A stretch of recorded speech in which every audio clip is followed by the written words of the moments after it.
Bloomberg Audio Studios. Podcasts, radio, news.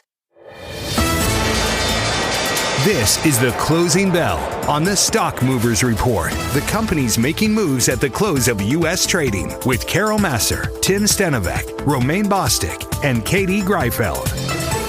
Let's go to the S&P 500 in terms of the split, winners and losers in the Friday trade. And you did see, let me bring it up, 183 names in the S&P 500 actually gaining ground today, Katie. 318 to the downside and 2 unchanged. Let's take a look at the sector breakdown as well. A real mix here in terms of what did well. At the top, in terms of a percent gain, you had materials outperforming higher by about 0.9% as a sector. You can see tech represented there as well. Consumer discretionary did well. In terms of what didn't perform on this Friday, your biggest loser was the financials, down by about 1.3%. Industrials, too, sort of at the end of the pack here, Carol. All right, let's get to some of the individual gainers, if we may, on this Friday. Fortinet, ticker FTNT, top in the S&P 500 and NASDAQ 100. That went up about 5.2% in today's session, as high as 9.5% intraday, but still some outperformance there, rallying on heavy volume after TD Cowen upgraded the security software company to buy from hold. They said AI is not eating security software, but rather augmenting it among some of the commentary. Price target set to $100, so we're looking at about a 29% increase from the last price, but you can see the stock closing at about 81 and change. Let's move it on over to CSX, as we know, reporting its results, and that one up about 2.3% in today's session. At its highs again, it was up as much as 5%, so finishing off its best levels of the session. The company gave 2026 guidance, including low single-digit revenue growth. Analysts, though, on the company's results saying that CSX still facing a challenging environment amid tepid industrial activity. JP Morgan says the forecast should be enough for the stock to recover from some of the decline that we saw on Thursday. CSX was down 2% in yesterday's trade. And then an airline, Alaska Air, again, up almost 7% at its highs today, finishing, though, still with a gain above 4%. It did beat Wall Street's expectations, reported strong demand for premium and business flying, though it joined larger rivals in offering a more tepid outlook for 2026. Airline execs offering a wider than usual profit range for the year and telling analysts that the carrier remains at the mercy of volatile fuel prices and potential global shocks after a whipsaw 2025. I feel like geopolitics and concerns around the globe continue to creep their way into commentary among the CEO community. All right, you got the gainers. I got the decliners. I want to start with Intel. It's kind of yesterday's news, but look at this. It was the most actively traded stock by far today in the U.S. on U.S. exchanges, falling 17%. Did plunge as much as 18% earlier in the session. Lip-Bu Tan, the CEO, gave this lackluster forecast, warning that the company was struggling with manufacturing problems.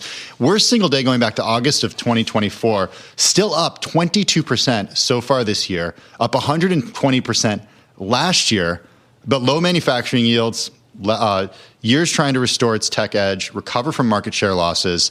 It's a setback for the U.S. government, too. It's trying to rebuild a vibrant domestic semiconductor industry and has made Intel a cornerstone of that strategy. Also, keep an eye on shares of Apple ahead of earnings next week. Shares slipped slightly today, but more so interested in what happened over this week, down about 3% this week. It's its 8th straight negative week, longest stretch going back to May of 2022.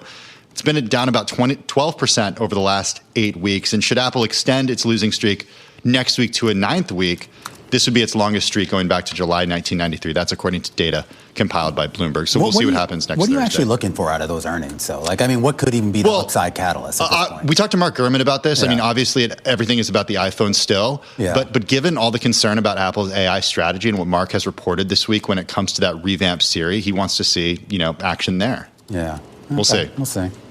And this is an interesting one. Syringe makers actually had a pretty bad day. This caught my eye. I love these types of stories. This is really cool. I hadn't been paying attention to this. Becton Dixon, BDX, West Pharmaceutical Services, WST, Becton Dixon down 2%, West Pharmaceuticals down 4.5%. They fell because analysts are so positive about the launch of Novo Nordisk's oral Wegovy medication. Check out what JP Morgan analyst Robbie Marcus says. He says bullish comments from Novo on the ramp of its oral Wegovy pill has led to fears of cannibalization from the traditional injectable market. So if people aren't injecting the medicine, they're taking pills, that means fewer syringes, and those stocks take a hit. It's just logical. Yeah, I was just fascinated. I mean, it's funny how sometimes you don't think about kind of these kind of ancillary beneficiaries of these rallies. You know, the idea everyone's on Ozempic or whatever, Wegovy, whatever, and they need the syringes, so that benefits the syringe makers. And if they all switch to pills, then what? Won't someone think of Becton Dickinson? Let's go to the yield space, because honestly, not a whole lot happened today. And this actually gets to something Katie and I were just talking about a little bit earlier on the close. The idea that if you just woke up today and kind of looked at some of these markets, you wouldn't think that a whole lot actually happened this week. But of course, we had one of the biggest spikes in bond volatility to start the week. It settled down pretty significantly yesterday and subdued today here. Modest, and I mean really, really modest declines today on yields across the space. Of course, that could change in a big way with some key economic data next week, a Fed meeting on Wednesday, and, as Carol Massar believes, a potential Fed announcement out of the president. Yeah, no, that's kind of where you're coming from. We'll see what we get, because we've been promised that announcement, but eventually he's got to come and do that. The Stock Movers Report from Bloomberg Radio. Check back with us throughout the day for the latest roundup of companies making news on Wall Street. And for the latest market-moving headlines, listen to Bloomberg Radio live. Catch us on YouTube, Bloomberg.com, and on Apple CarPlay and Android Auto with the Bloomberg Business app.